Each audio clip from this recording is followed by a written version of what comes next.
Addiction is a chronic disease. Millions of people worldwide suffer from substance and behavioral addictions.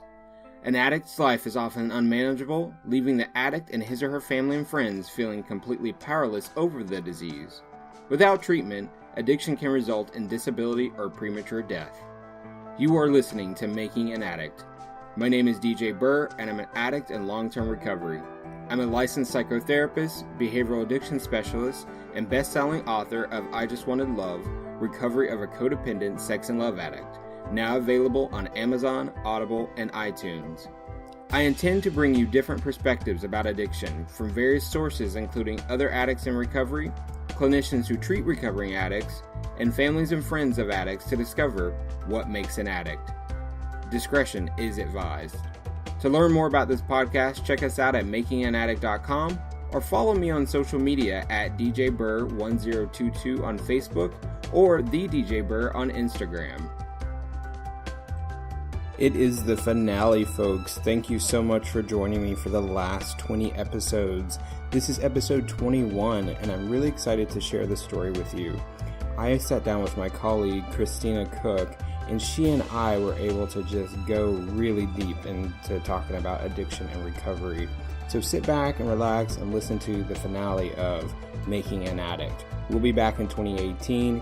You can catch me on my other podcast, Journey On, Survivors Healing from Sexual Abuse and Assault, at journeyonpod.com, or you can find it on iTunes or Google Play.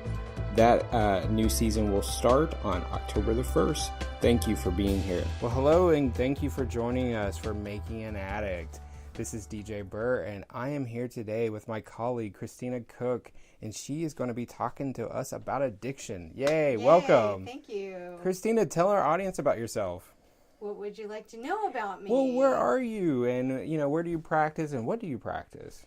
I am a therapist in Fremont, at Fremont Healing Arts. My practice name is Mindful Presence, and I went to school, graduated from Bastyr from their graduate program in 2009. And, of course, I don't know if a lot of therapists feel this way, but I felt ill-equipped when I got done with grad school. I hear you, yes. So I went on to get my chemical dependency added on to my degree, as well as being a therapist and working so I could work with addiction. And then also became a Hakomi therapist, which is psycho. It is a body-oriented type of therapy and mindfulness-oriented. So I'm a little nervous. Sorry. That's all right. It's just a really great way for some people to tap into what's going on with them rather than going up in the head and thinking about things. There's a lot going on with the body that people are unaware of. Yes. And I, for one, am one of those people. And I really enjoy, like, what's so for example, what would I do? So it's like I give an offering. I offer something like, you're welcome here. I ask you to get mindful and maybe close your eyes if you're comfortable with that. And I'll say those words to you. And for some people, words come up in their head and say, no, I'm not. And then I'll work with that part of you that doesn't feel like it's welcome. And wow. Where does that thought come from? Where does it reside in your body? Is it in your solar plexus? Is it in your arm? Do you feel tingly sensation in your body? And just work with all of the sensations that people get. I love this. Yeah, I mean, I can remember not even knowing what my body was thinking or what was going on in my body when I first got into recovery. I was all in my head, and my therapist says, your head is the most dangerous neighborhood in town. Get out of it. And I was like, oh my word, that's so hard. Right? Because I think some of us are trained to stay in our heads, yes. Right? And with a lot of trauma and such, we can live up there because it's too scary elsewhere. Exactly. So I'm hearing that you create a safe space for people and invite them to explore, and I appreciate that, that you offer that. Yeah. Nice. How long have you been a therapist? I started my practice in 2011. Okay. And have been slowly building my practice. I do no insurance. So Yay. It's been a slow process. Some people get on insurance panels right away to get out there, get their name out there. And I have a rebellious nature, and I am so not. You're in the right place. Not authoritarian. Please do not give me authority over me. Yes. And just fighting the man. Right. So to And I say yay because I was on insurance and I got off. They have so many limitations on what we can treat, who we can treat. And most time people can't even afford to see us with their insurance because they have deductibles are so high. Right. And we're talking about addiction. Right. And that's even more complex. Exactly. Like my specialty is sex addiction, and that's not paid for. Exactly. Right. So, we have to look at the other things that are impacting the client, like depression and anxiety. But that may not be the primary reason they're coming in. Right. Right. Right. And so I just was like so not happy with that. Right. So I left. So I totally get it. So how long were you doing that for? So I accepted insurance for probably like 4 years. Okay. Yeah, and I just cut the cord. Yeah. It was like cutting cable out of my life. I know. I know, right? There's the support system. I know. That just dawned on me because I cut cable a few years ago. Did you? Good for Oh you. my goodness, I went through withdrawal. I bet you did. I am an addict. Okay. So am I.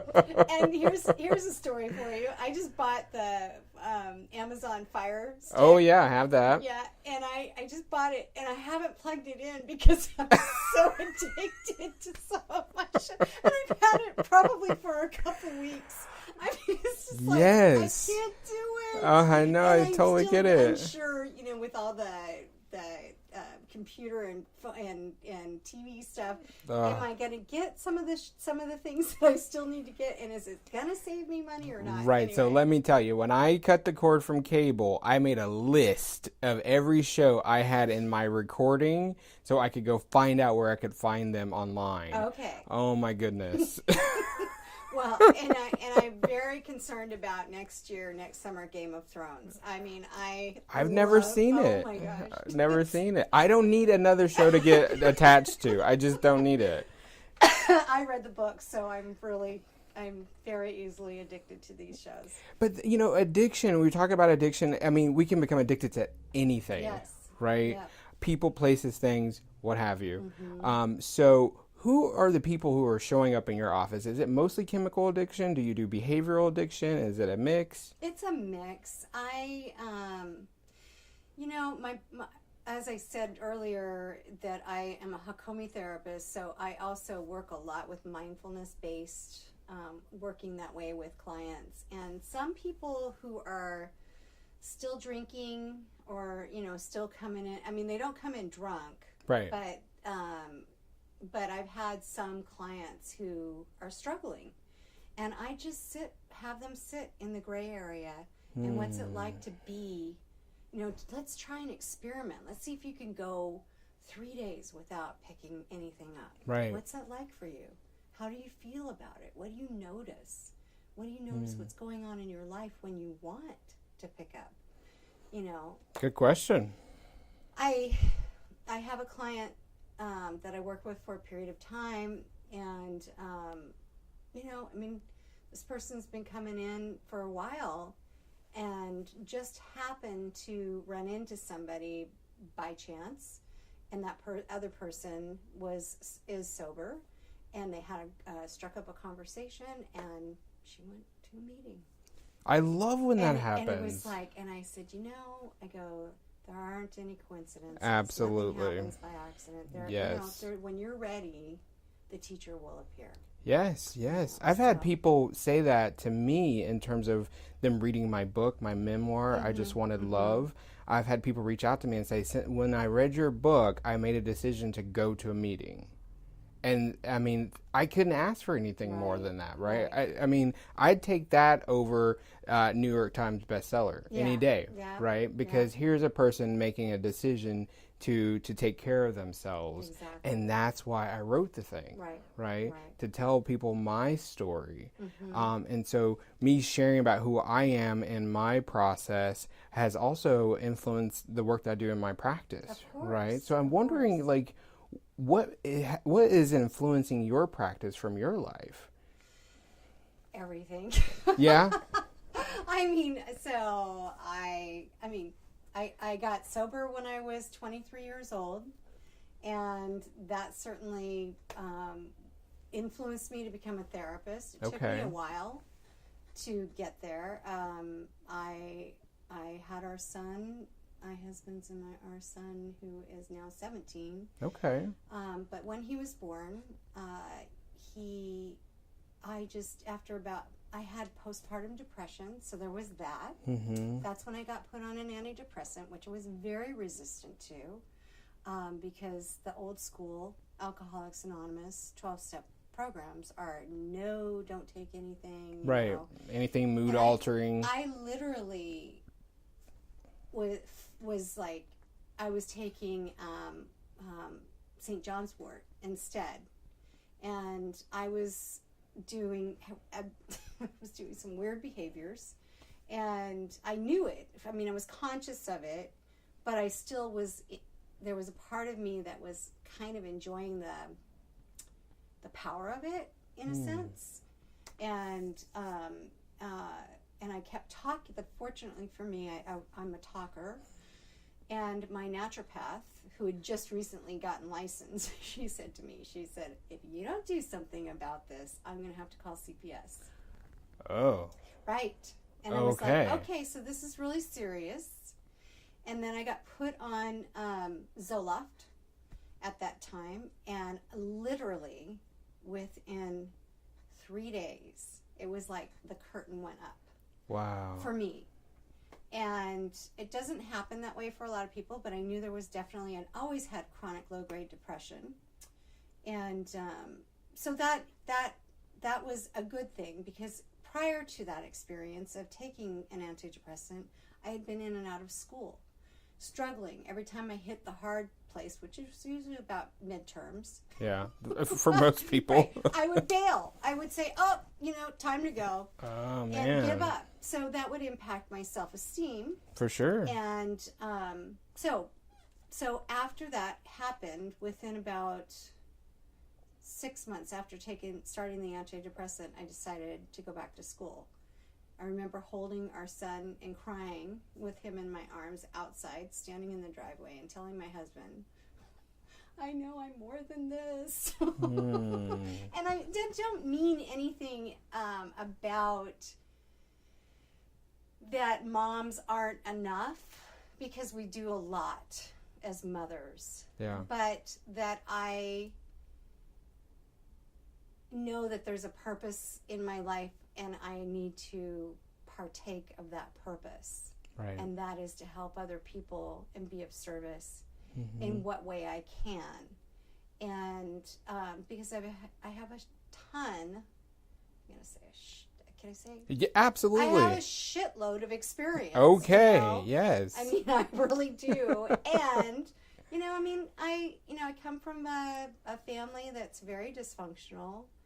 I am going to get personal here. I was adopted at 11 months old. And that's why attachment fascinates me. Yep. As well as, I was sexually molested when I was a child as well. Oh, my goodness.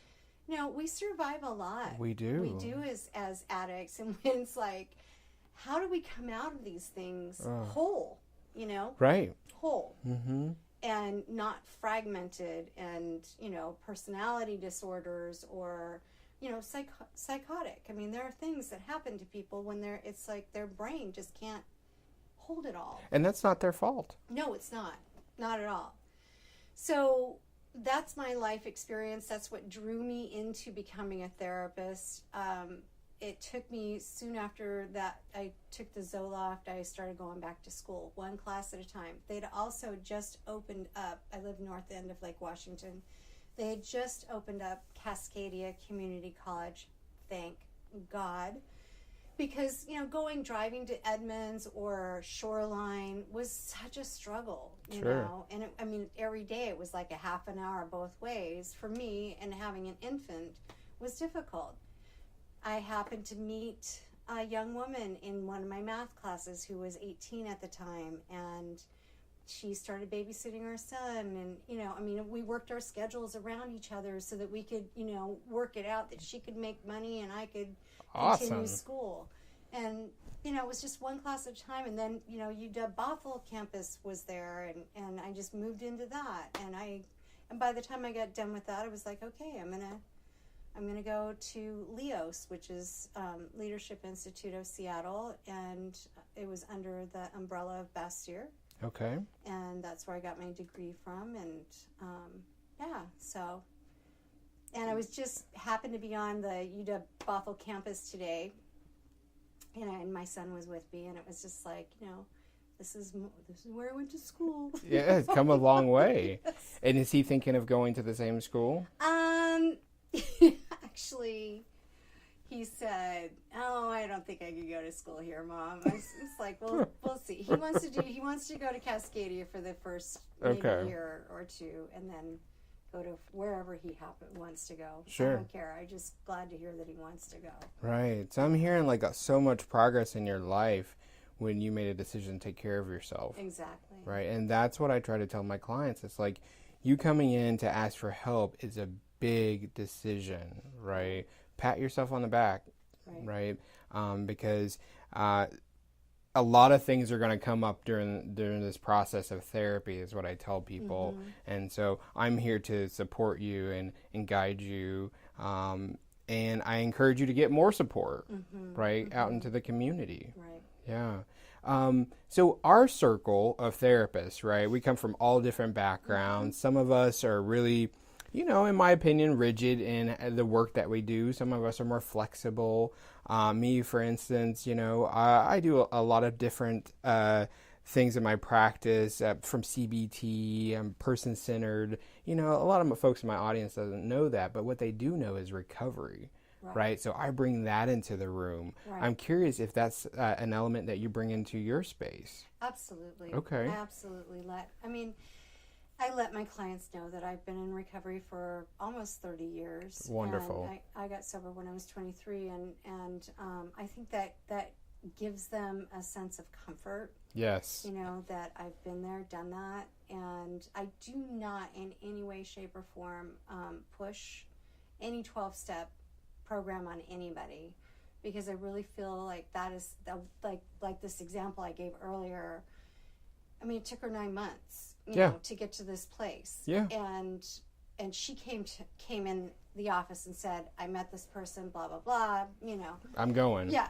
And so I thought that was cool, Yeah. It was like awesome. And I don't want to get hooked into my own emotional, piece of it, my countertransference. And I just said, I'm really happy for you. Let me know how it goes, I love it. And what is that meaning? So I don't show up. That too. Seattle's pretty small, and people do not realize that. Yes. You will end up in the same space with a client. It could be the grocery store or a meeting. That happens. But we have a conversation about that if that comes up, right? Exactly.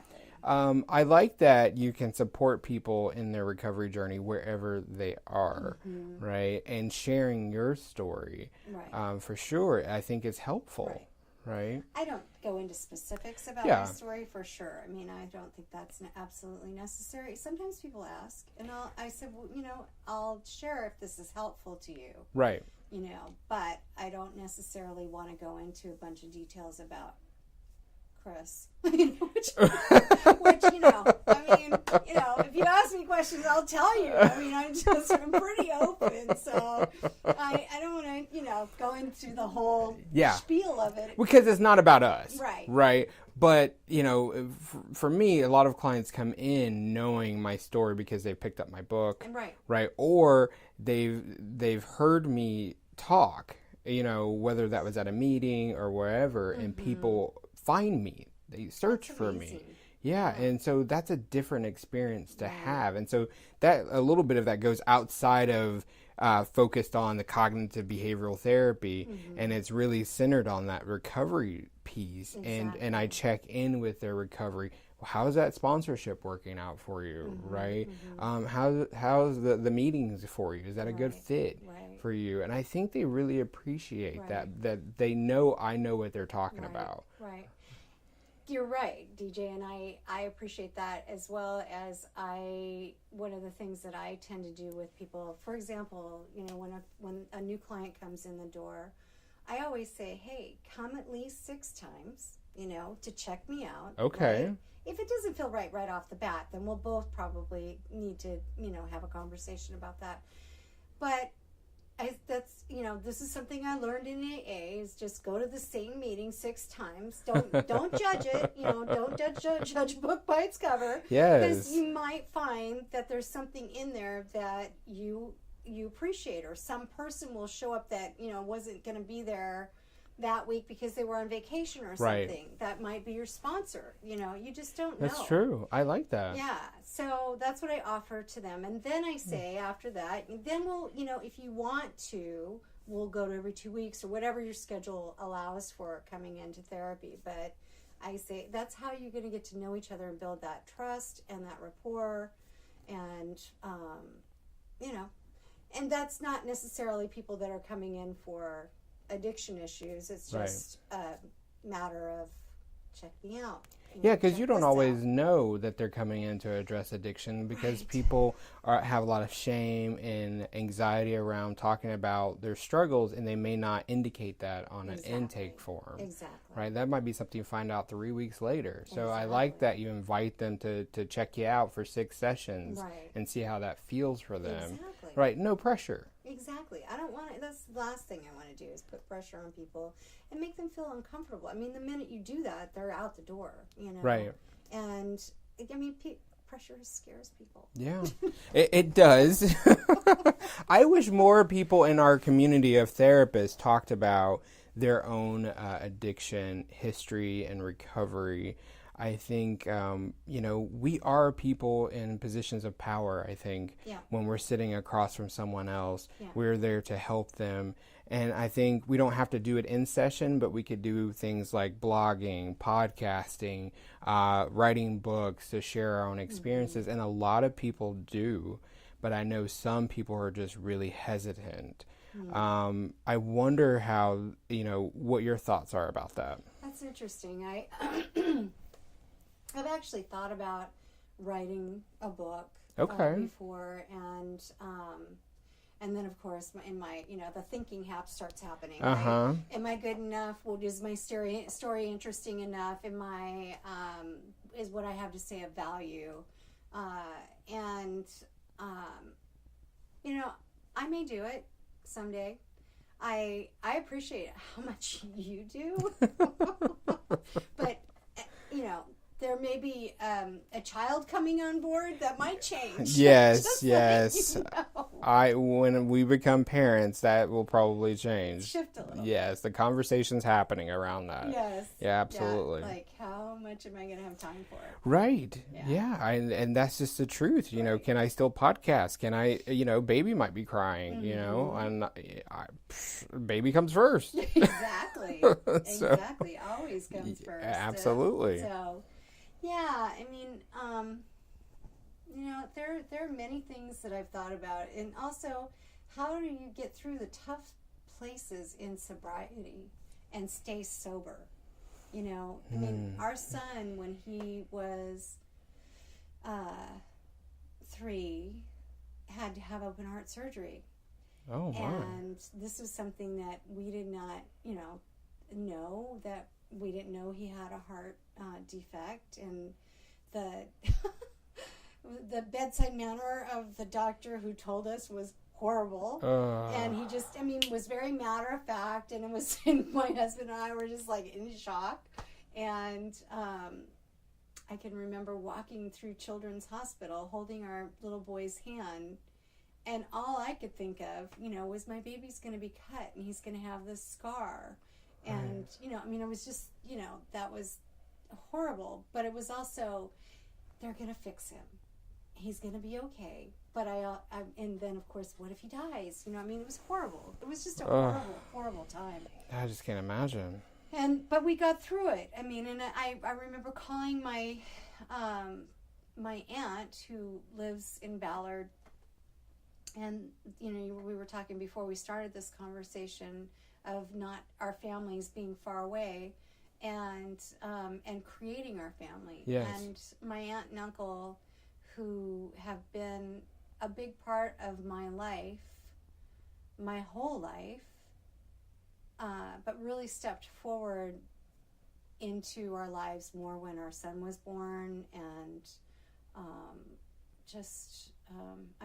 for example, I can think of when I was 19 years old and my aunt and uncle invited me to come out here. I lived in Florida at the time, and I was lost. I was completely lost and didn't know where I was going to go and what I was going to do when I grew up. And my parents weren't pushing going to college or anything. It was just like there was no connection, no groundedness. And that had to do with my addiction as well, because I was, back then, this was back in the 80s, and I lived in Florida. Well, guess what was prevalent then? Lots of white powder. Oh, wow. Yeah, I was getting heavy stuff. Yeah. At a young age. Very. And you started when? I had my first drink, I think, when I was 9. Holy cow. But it was, I had 2 older brothers, and yeah.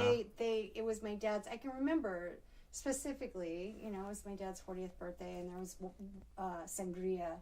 Yeah. And my brothers had me drink some and had then made me run around the house. Well, I don't remember anything after that. My first blackout, too. Right. So, and of course it was spaced out. It wasn't like I started drinking and I couldn't stop then. Right. Time goes over. But my 13th birthday, I really got rip-roaring drunk.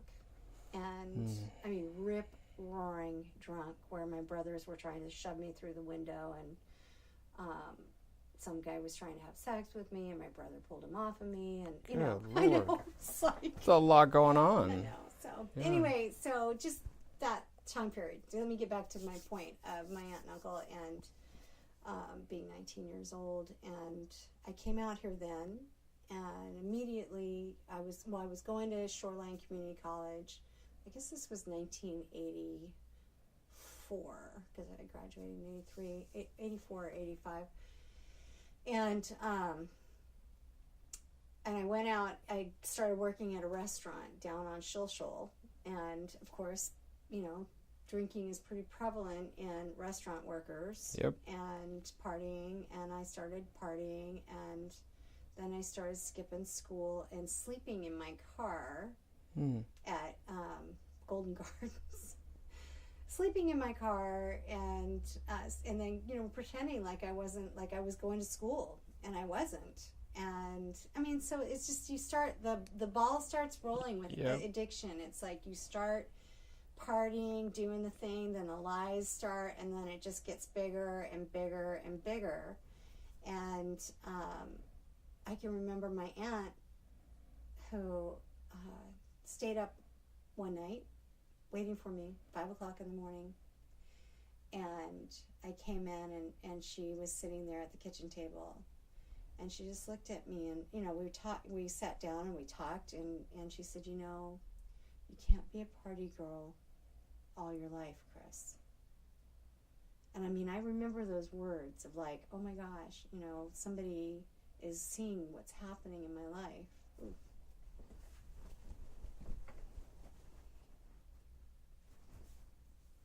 and it was important. Yeah. It was important enough for her to waiting for me, to be worried about me, and to say those words. It took me a few more years to figure things out, but I finally hit my knees, and I was done. I went into using meth and just being in places you look at me. I'm being in places that I was like, how did I get here? You know? Yeah. I mean, that's where drugs and alcohol take you, and you kind of go, wow, how am I doing this stuff? But you had someone important in your life say something very powerful to you that it sounds like maybe you held on to. I did. You know, that kind of helped you get to the place where you had to get on your knees. Yeah. Right? Right. And maybe believe that, she would still be there for you. Right. I think we need that. Yeah. We need that. Yeah. Do you think it was the change in environment and maybe the stressors of being in college that maybe got you to the place where you were vulnerable to addiction? Was there more?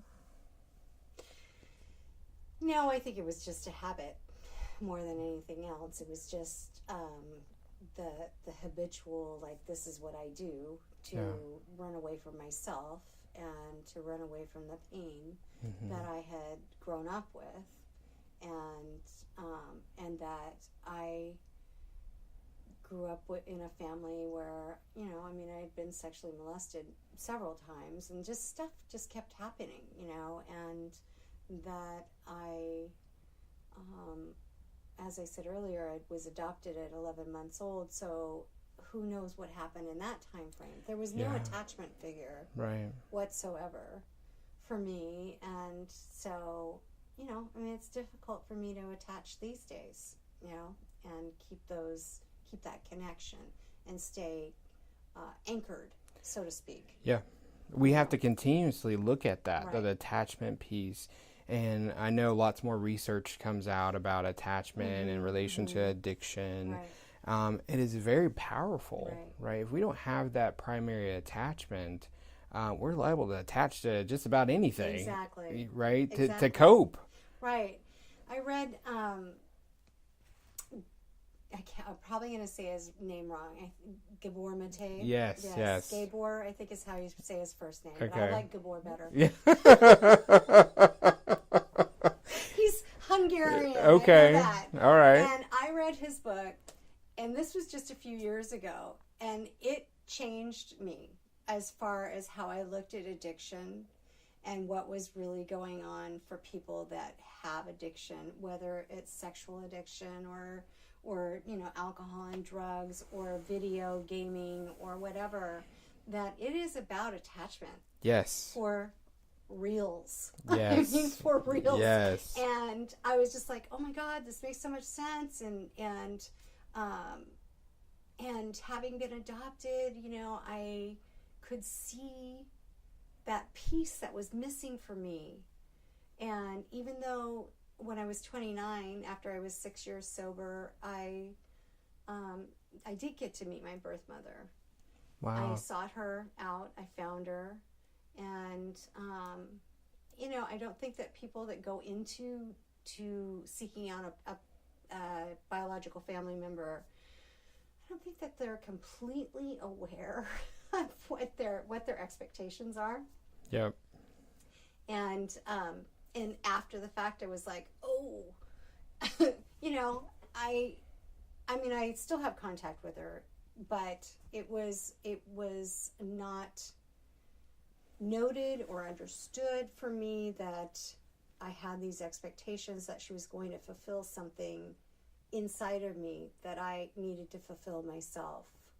Yeah. And we're not close, but I would say that when she tells me that she loves me, I can take it in.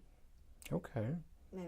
I can take it in. And before, when she would tell me that, I'm like, you don't even know me. How can you love me? You don't know me. Well, now I'm a mom, and I can understand that. Right. Yeah. I can understand that love of I know I hurt you by giving you away, and I still love you, you know, and I know you're going to hurt me because you're angry with me, but I still love you. Yeah. And that's what she's given me. Wow, that's pretty powerful. Mm-hmm. Yeah, I want to go back to something you just said about something within yourself that you had to meet, that need, right? And what I've learned is that our parents are primarily responsible for informing us of our worth. Right. And if at any moment or any time that they are unable to do that for whatever reason, they could have died, we could have been adopted, there could have been war, they were working 3 jobs, it didn't matter, right? But if we didn't get that information from them that we were worthy, it's like it destroys us, right? And then we spend our lives trying to fill this God-sized hole. Exactly. Right? And that's where our self-worth lives. Yeah. Yeah. And so then we spend the rest of our lives, trying to do that in a healthy way by connecting with a higher power or a 12-step group or going to therapy or creating new families that we can trust. Right. That's a lot of work. We got stuck with a lot of work, DJ, I must say. I've told people, I think we're superhuman sometimes. I really do. Us addicts, because we go through a lot. Right. And a lot of us get back up every time, right? And we keep fighting for what we believe in. And that is that we're worthy. It's just that we don't always have the awareness of that's what we're doing. Right. I always remember, people always saying in the meetings, oh, shit happens, and I'm like, I like to look at it as, hey, you know what? Life happens. Yeah. It's what you do with it when you pick yourself up and move forward. Right. That's what matters. This thing happened. I had breast cancer a few years ago. It was I hate to say this, but it was like a mild case of that, right? And I remember sitting on the bed at home. I was driving home after I'd gotten this news, and I was like, why me? I'm a good person. I've done all this work.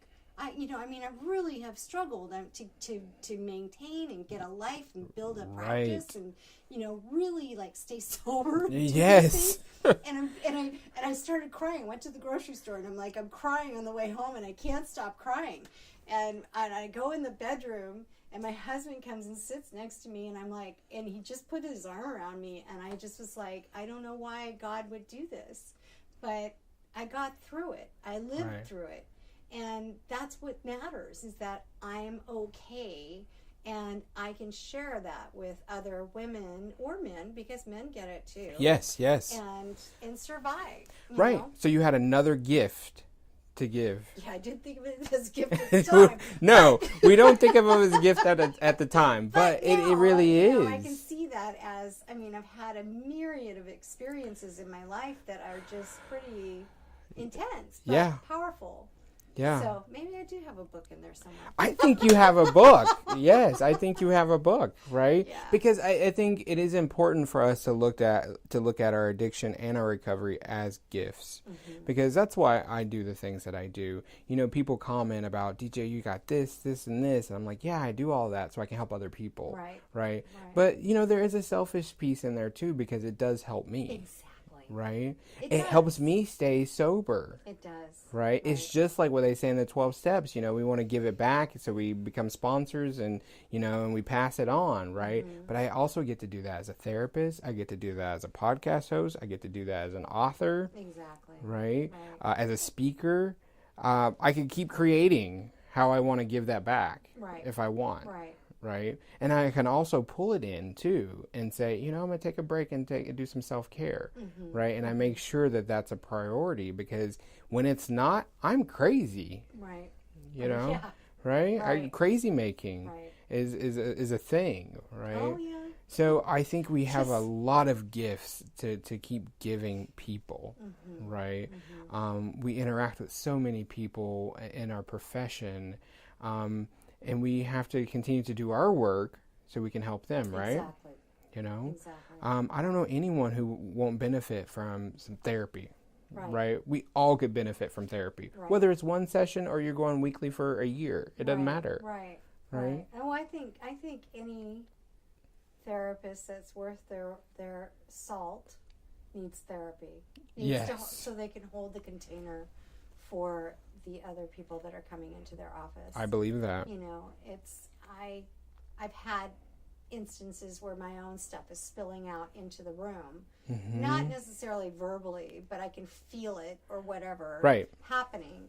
And that I need to be in therapy so that I can have that container so that I can hold the boundaries for my clients. Right. Because if there's structure for them, I mean, it's like, you know, the reason people go to treatment, they don't know this, but the reason they go to treatment is for that structure. Yes. You know, because it gets set up. Yep. You know, I mean, it's purposely set up in a way that they have to do these things every day. You know, a lot of people are, you know, they freaking hate it, whatever. Mm-hmm. That it sets that ball in motion of, oh, I got to get up and go to work, or, oh, you know, I got to go to a meeting, you know, that's certain things. And a lot of addicts, alcoholics, are very undisciplined people.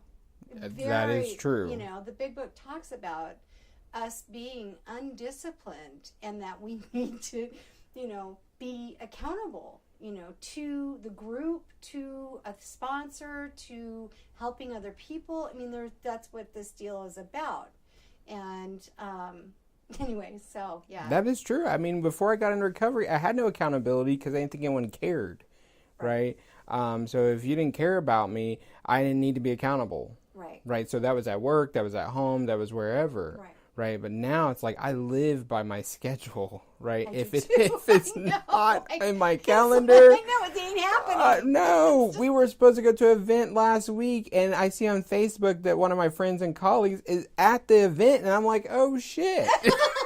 It's not on my calendar. Oh, I forgot. Whoops. I know, it's terrible. So I told my partner, I was like, you didn't put it on my calendar. Right. So we just sat in the house, right? And we didn't go. But I got to see the pictures because other people were there, so that was good. That didn't happen to be Brené, did it? No, I didn't go to that either. I saw her a couple of years ago. She was awesome. Yeah, she's very cool. You know, it has been a delight to sit here and chat with you. I could talk all day. I could too. That's why I have 2 podcasts. But it has been a joy. I appreciate you coming in and being so authentic and sharing your experience, strength, and hope with my audience. Thanks. Where can people find you? Do you have a website? Okay. So no. So I have my Psychology Today, and then I also have on the Fremont Healing Arts website. Where they can find me. And I'm currently working with somebody who is a writer friend who edits my writing for me. Oh. And she's like, you're a great writer, Kris. I mean, what you hear in my voice, this is the voice that I use in my writing. It's just very authentic. It's who I am. That's how I show up and what I would put on my website. I just have a hard time presenting myself in that way. So I've been paying for my URLs for probably 6 years and still don't have a website. Oh my word. I'm just admitting it, okay? Yes. It's like, this is called a work in progress and putting myself out there. Saying this is what I do. Absolutely. I also work with couples a lot. Oh, good. That's good to know. I do work with couples, and I've been trained in PACT, okay, which is the psychobiological approach to couples therapy. Yeah. I just wanted to say that because I love working with couples, and the way I work with them and what PACT is it about attachment and about your brain and how you connect with people, your partner, and what happens. And it is all, it's all about how you grew up and what you experienced and how you're going to show up with your partner, whether you believe that or not. It is so true. It is so true. You asked me earlier on in this conversation, what influences my work? Well, I'm married. I've been married for almost 27 years. As a matter of fact, next week. Yay! 27. That's really, it's been a long time. Yeah. And we don't always get along. That's okay. We struggle with each other. And it's been that way, from not from day one. Yeah. There was it happens. all the passion. Yeah, all that stuff. Right? Yeah. Uh-huh. But this type of therapy and the way we work with each other, I mean, like right now we're facing each other. Yeah. This is what we do in pack therapy. Oh, great. We face each other. I didn't even know. Yeah. We look at each other. And it's uncomfortable at times. Sure. That's that attachment piece. Like my eyes are looking in your eyes. Yeah. It can be kind of scary to have a therapist over there saying, okay, now look at your husband and say these words, or do this thing. And it's very experiential as well. Yeah. And that's why I'm so drawn to it, because Hakomi is a very experiential type of therapy. So I'm sending some folks your way. Thank you. Yes, Thank you, absolutely. And then I'll give them a link to the Fremont Healing Arts awesome. Page so they can find you. Yeah. Right? And then as soon as your website is up, let me know. I will. Okay. It's coming. I'm meeting with my gal next month in October. So good. Yay. Well, thank you so much, Kris, for joining me for Making an Addict. Thanks, DJ. Appreciate it. Thank you for joining the discussion today on Making an Addict. In closing, I want you to understand that there are various opinions about addiction and what makes someone an addict. The opinions expressed here on today's show are those of the person who made them. I suggest you take what you heard, process it, and decide for yourselves what you believe in. If you have feedback or want to tell your story on the show, let me know by emailing makinganaddict@gmail.com, or you can reach me on social media. Again, I'm on Facebook and Twitter at DJBurr1022 and The DJ Burr on Instagram. Lastly, thank you for giving me the opportunity to be of service. Recovery saved my life, and I will be forever grateful. I will keep giving back every opportunity I am given. Tune in next time to witness our ongoing discussion on Making an Addict.